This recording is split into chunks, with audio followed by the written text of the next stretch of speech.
Buenos días, mi nombre es Otto Delgado, soy médico fisiatra, docente del Departamento de Medicina Física y Rehabilitación de la Universidad Nacional de Colombia. Les agradezco a las personas del comité organizador la invitación para esta presentación. El día de hoy voy a abordar el tema de ecografía musculoesquelética como herramienta útil en el diagnóstico de fascitis plantar. Vamos a iniciar con una breve introducción para describir la patología. Posteriormente realizaremos una revisión de sonoanatomía. Nos vamos a detener luego en la técnica para revisar aspectos necesarios en cuanto al diagnóstico de fascitis plantar. Vamos a revisar unos ejemplos y unos casos clínicos y mencionaremos también la importancia de reconocer otras afecciones asociadas principalmente a la presencia de espolón calcáneo. Finalmente revisaremos otros aspectos adicionales y llegaremos a unas conclusiones. Dentro de las generalidades debemos recordar que la fascia plantar se origina en el aspecto anterior y medial del calcáneo, desde donde inicia su recorrido hacia la región anterior del pie. Tiene estrecha conexión por vecindad con el tendón de Aquiles, estructura a la cual haré referencia antes del final de la charla. Se considera que 1 de cada 10 personas presenta a lo largo de su vida dolor a nivel del talón o la planta del pie, siendo en el 80% de los casos secundario a fascitis plantar. La sobrecarga mecánica que se genera durante el apoyo se ha atribuido como una de las causas importantes para generar inflamación crónica de la fascia plantar. También se ha incluido el sobrepeso, la obesidad e incluso el sedentarismo. También hay que tener en cuenta el uso inadecuado de calzado, en algunos casos también la pérdida del cojinete graso como generadores frecuentes de esta afectación. También es importante destacar que pueden presentarse alteraciones biomecánicas en el arco longitudinal del pie como causa primaria. A pesar de existir con cierta frecuencia la presencia de espolón calcáneo, se sabe que este por sí solo no contribuye directamente con la generación de dolor. Sin embargo, se presume que la existencia de esta anormalidad genera cronicidad y dificultad para el manejo adecuado de la fascitis plantar. Dentro del manejo se ha planteado el uso de medicamentos antiinflamatorios orales, también el estiramiento de la fascia plantar, el uso adecuado de calzado, manejo ortésico, utilización de plantillas y también intervenciones como infiltración con esteroides o con otras sustancias terapéuticas. También el uso de la terapia con ondas de choque. Ante la falla con los tratamientos convencionales, se propone el manejo quirúrgico. El diagnóstico de fascitis plantar es clínico. Existen estudios adicionales que se pueden realizar para lograr una mayor certeza diagnóstica y estos son la resonancia magnética nuclear y la ecografía. La ventaja de usar ecografía es que podemos observar el tejido afectado en tiempo real y de forma inmediata. También esta herramienta es muy útil al momento de pensar en diagnósticos diferenciales en el momento de encontrar un estudio de características normales.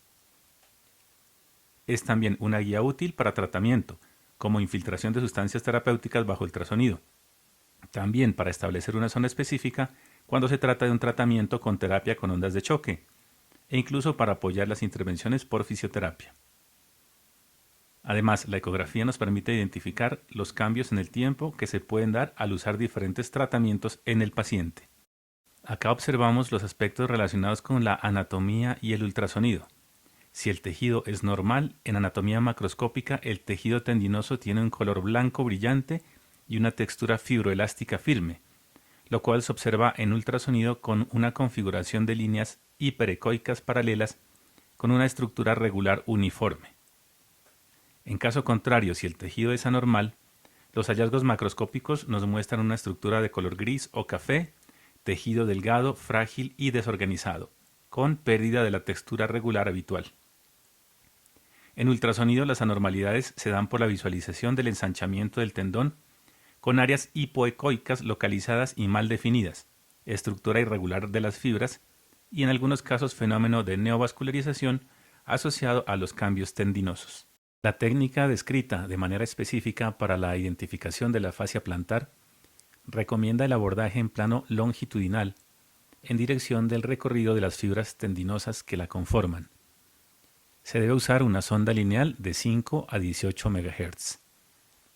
El punto de referencia es el calcáneo.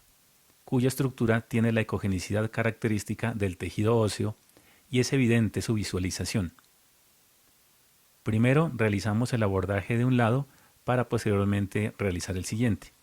Hay que recordar que habitualmente se observa un patrón de líneas hiperecoicas paralelas que corresponden a la anatomía del tejido peritendinoso.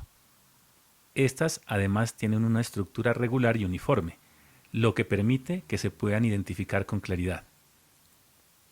También se puede evaluar en plano transverso, como mostraré más adelante. Debemos familiarizarnos con el equipo, la técnica y la imagen obtenida para realizar adecuadamente la medición del espesor del tejido. Los valores normales generalmente son medidas inferiores a 4 milímetros, sin embargo también es prudente tener en cuenta nuestros propios valores de referencia de la población. También es necesario destacar que son significativos los valores por arriba del 50% si comparamos el lado sintomático con el sano. En el ejemplo que presento, realizo la medición en 2 puntos del trayecto de la fascia plantar de cada lado para mostrar cómo identificar esa estructura. En esta imagen que ustedes observan, solo muestro un lado de la exploración ecográfica con el fin de familiarizarnos con las estructuras a visualizar, tener en cuenta la referencia anatómica del calcáneo y la observación de la configuración habitual de las fibras que conforman la fascia plantar desde la inserción. En la evaluación transversal de la fascia plantar también se tiene como punto de referencia anatómico el calcáneo. En este caso ubicamos el transductor con el indicador hacia la región lateral o externa. En la imagen que observan en la pantalla realicé medidas en sentido longitudinal y transversal. Ambos lados muestran anormalidades, tanto en el eje largo o sentido longitudinal como también en el sentido transversal, observando en el lado izquierdo al realizar el estudio transversal una distribución irregular con mayor engrosamiento hacia la región interna de la fascia plantar, mientras en el lado derecho, que también es anormal, la distribución muestra características más simétricas. Tenemos el caso clínico de un paciente joven de 30 años, enviado para realizar terapia con ondas de choque. El paciente refiere un dolor de tipo urente, sensación de quemazón en la planta de los pies, que empeora en el día, mejora en la noche y también mejora con el reposo.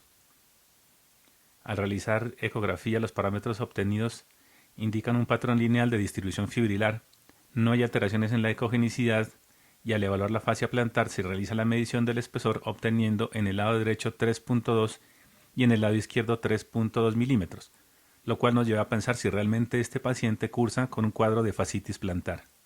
En esta imagen que me compartió amablemente el doctor Jorge Díaz, estamos mirando un claro ejemplo de ensanchamiento del tamaño de la fascia plantar. Es una imagen tomada en plano longitudinal.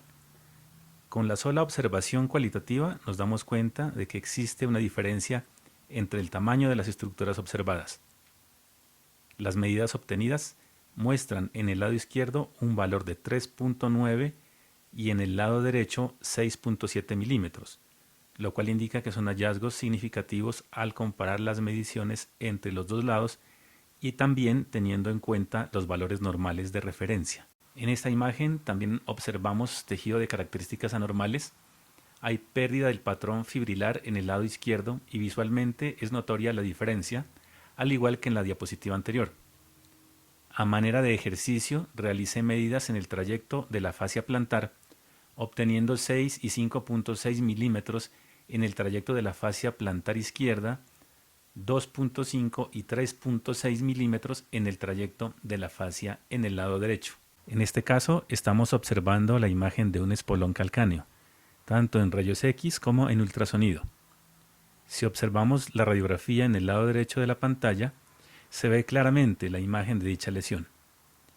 En el estudio de ecografía señalé el hallazgo característico en el que se distingue una zona hiperecoica y circunscrita. Dependiendo del tamaño de la lesión, se puede observar una sombra acústica que en ocasiones podría dificultar limitarla.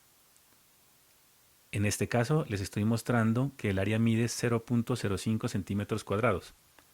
Las medidas de la fascia son en el lado izquierdo 1.9 y 2.1 milímetros como observamos en el trayecto de esta estructura. En el lado derecho, que es el sintomático, la medida cercana a la inserción es de 2.5 milímetros y en el trayecto se ensancha hasta 3.8 milímetros, que a pesar de no superar los 4 milímetros, que es el valor normal de referencia, la diferencia es significativa al comparar los lados, ya que en el trayecto es casi el doble del pie contralateral.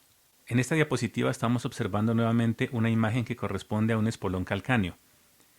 En el caso que vemos en la pantalla, el área mide 0.15 centímetros cuadrados. Sin embargo, esta medida puede variar dependiendo del plano o la inclinación del transductor o la zona donde tomamos la imagen. La medida de la fascia es de 5 milímetros. Solo traigo la imagen del lado sintomático a manera de ejemplo, pero recuerden que es importante realizar el estudio comparativo principalmente si solo hay un lado sintomático. En este video que comparte el Dr. Javier de la Fuente a través de su canal de YouTube, nos muestra cómo realizar una infiltración de la fascia plantar. Se puede realizar en plano transverso como vemos en la primera parte del video. Esto permite observar cómo ingresa la aguja al tejido desde la zona superficial. Sin embargo, también se puede realizar en plano longitudinal teniendo en cuenta la longitud de la aguja para identificar el momento en que ingresa a la zona afectada. En estas imágenes estamos observando una estructura que, como mencioné antes, está en vecindad con la fascia plantar. La he evaluado en algunas ocasiones. Corresponde al tendón de Aquiles, cuya estructura y características ecográficas son similares a las observadas en la fascia plantar y las que ya he mencionado durante la charla. En la imagen se puede observar una evaluación unilateral, que la traigo a manera de ejemplo, en la que visualizamos con claridad el trayecto tendinoso. Esto lo traigo a colación, ya que en la siguiente diapositiva les presentaré un caso clínico interesante. Se trata de un paciente de 32 años, quien hace 6 meses presentó dolor en la región posterior del talón al manipular una carga, realizando tensión sobre el tendón de Aquiles izquierdo. El paciente tenía ordenadas sesiones de terapia con ondas de choque, por lo cual llegó a mi consultorio. Al realizar la evaluación clínica se palpa un engrosamiento en el trayecto tendinoso, dolor con la movilización del pie, dolor con la movilización del tobillo.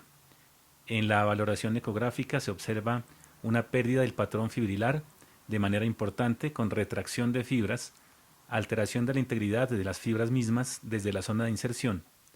En el lado derecho, que es normal, se observa una integridad claramente incluso desde la zona de inserción.